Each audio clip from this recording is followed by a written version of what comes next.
We finished the, I believe we finished the formal lectures and the formal workshop today. We have one more day tomorrow.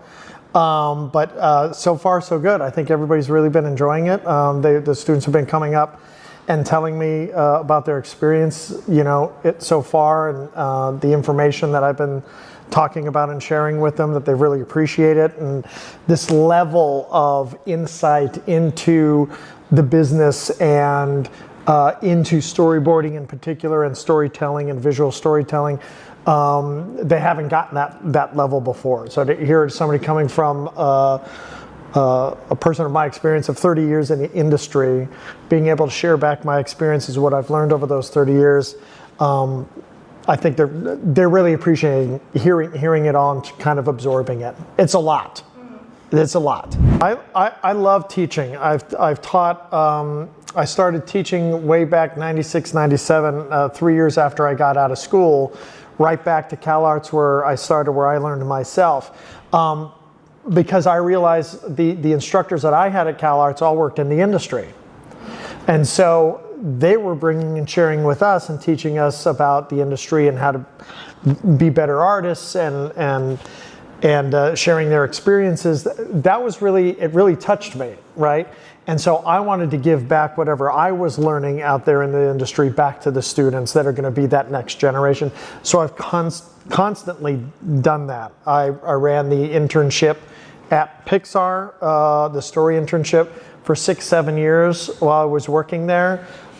We had interns. I would teach outside and give lectures to the schools around California and further afield. And so being able to come here to Madrid, Spain, is a really, really big pleasure. And to be able to sit down with the Spanish animation community and to teach them what I've learned and what I've over my career is just really special, right? Because there's a vibrant community here of super talented people, right? And I don't think they get, us from any of the persons in the industry from the States over here a lot to tell them what's going on. First time in Spain, first time in Madrid. Mm-hmm. Yeah, it's awesome. I mean, we didn't know what to expect. I had a very close friend of mine.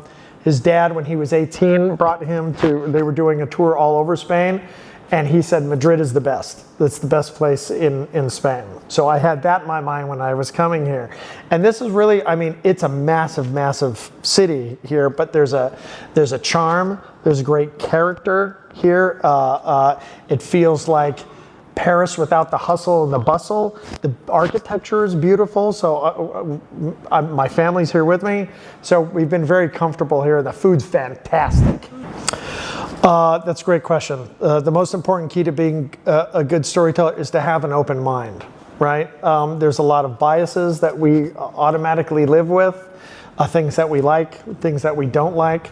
The industry is a very subjective industry. Whether something is good or bad almost has nothing to do with the quality of what it is. Somebody can dismiss it out of hand just because it's animation.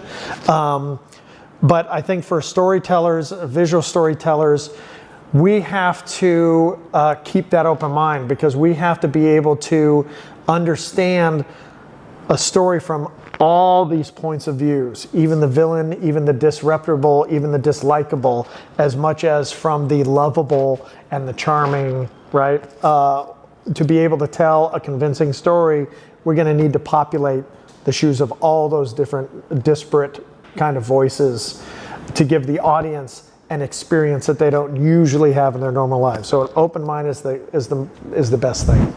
It's mostly observations, right? It's reading, it's experiencing in my own life, watching other movies. Everything is an experience that we take in as storyteller absorbs, right? And thinks about and analyzes, and why did that affect me so? Why did this person being grumpy, at the supermercado bother me so much, right? Were they having a bad day? Are they just a cruel person? Was it something that I said that I didn't know I said? So we analyze everything. Even the news today, right? The news is rough. Everything's becoming so polarized and there's no middle. Everybody is settling into and putting up their walls against these other echo chambers, these things that we don't like, because obviously they're not going to listen to our points of view because I'm not going to listen to their point of view, right? So that open-mindedness, right, that trying to understand all the different points of views is what you really need to put into the story. So it's observation. It's taking it in and feeling it and then putting that right back out from what I've personally experienced. Yeah, when I was growing up as a kid, I appreciated animation and I watched animation, but the animation we saw all the time was Warner Brothers animation, Bugs Bunny. There's a little bit more irreverence there. Bugs Bunny, Warner Brothers was a little bit more adult, Tex Avery cartoons. And then there was also Japanese animation that I was watching. It was Kimba the White Lion, it was Speed Racer, it was Robotech, it was Akira. Much more sophisticated storytelling about life and death and these very intense situations that were more adult that I gravitated towards. I gravitated towards the Ray Harryhausen movies, right? Clash of the Titans, Jason and the Argonauts, Sinbad, those action adventure kind of things where the story, what was going to happen to the character was intense. Not to Bambi, not to Dumbo, right? Not Cinderella, right? All these, Snow White and the Seven Dwarfs, fine. There is a level of intensity there, but they're also charming, right? And they're a different type of storytelling that's made for all ages. I wasn't interested. I was interested in stuff that appealed to me. I was reading Marvel Comics. Those are very hard-hitting stories. That wasn't just for kids. They were dealing with very adult themes about betrayal, right? And murder and death and destruction, right? And loyalty. You don't necessarily find those as topics of Disney films. And I'm not knocking Disney films, don't misunderstand me. That just wasn't what I gravitated towards. And so I was doing my own drawings that were that intensity of storytelling. So I'm a PG-13 R-rated storyteller at heart. I've been in a G-rated world almost my entire career. That's a great question, and I think the question, I'm going to phrase it a different way. What film would have loved to make myself, right? Directed by Mark Andrews, and there's 4, but one of them is The Terminator. James Cameron's The Terminator. I wish I had directed that. The other one is Lord of the Rings by Peter Jackson. I wish I had directed that. The other one is The Man Who Would Be King. I wish I had directed that. John Huston, I wish I had directed that. And Terminator? Raiders of the Lost Ark by Steven Spielberg. I wish I had directed that. I wish my name had been on all of those. So that's what I recommend to everybody, to go out and watch those films. Fantastic, very, very poignant, inspirational films for me. That's a great question. It's also a hard question because every project that I've worked on, whether it's been a television animated show or a feature animated, I've been very proud of my work on it and my team's work if I was a supervisor on it. Brave is probably the biggest film that I worked on. I'm very proud of that. But I'm as proud of that as I am on Supergiant Robot Brothers, which is a Netflix original animated series on Netflix that I did. Just as much as I'm proud of working on John Carter of Mars, writing and co-directing that. Or all the Samurai Jack episodes or Primal episodes. The 2D animated Star Wars Clone Wars, I'm very proud of that. All the films that I made while I was at Pixar, I was very proud to make on those. So I don't have one I'm the most proud of, because each one of those is such a unique experience unto itself. I almost can't compare it to the one before or the one after, right? It's just my work on that. I always put in 150% on all the stuff that I work on, and so I'm very proud that I've been lucky enough and fortunate enough to have a chance to contribute on all the projects that I've ever worked on. Oh yes, I have many ideas. I'm very prolific and my imagination never stops going. So I have fully baked, half-baked, quarter-baked ideas that I would love to make. And I'm currently looking for my next gig, and that's either I'm listening to pitches at studios of what they want to make and seeing if it fits within my wheelhouse, and it fits my brand as well as it fits their brand, or I'm going to the studios and pitching stuff that I would love to make, and does that fit their brand? So we'll see. Well, my wife does a lot of the work when I'm off at work. It's a hard thing trying to find that work-life balance. And I love my family. I want to be with my kids. So weekends, I'm not working.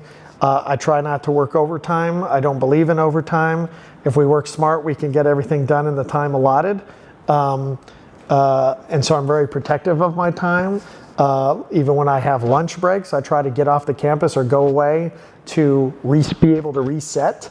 So it's very important, because if I stay fresh and connected, then I have energy that my crew needs, right? If I get tired and I'm not protecting myself, right, then the crew's not getting my best.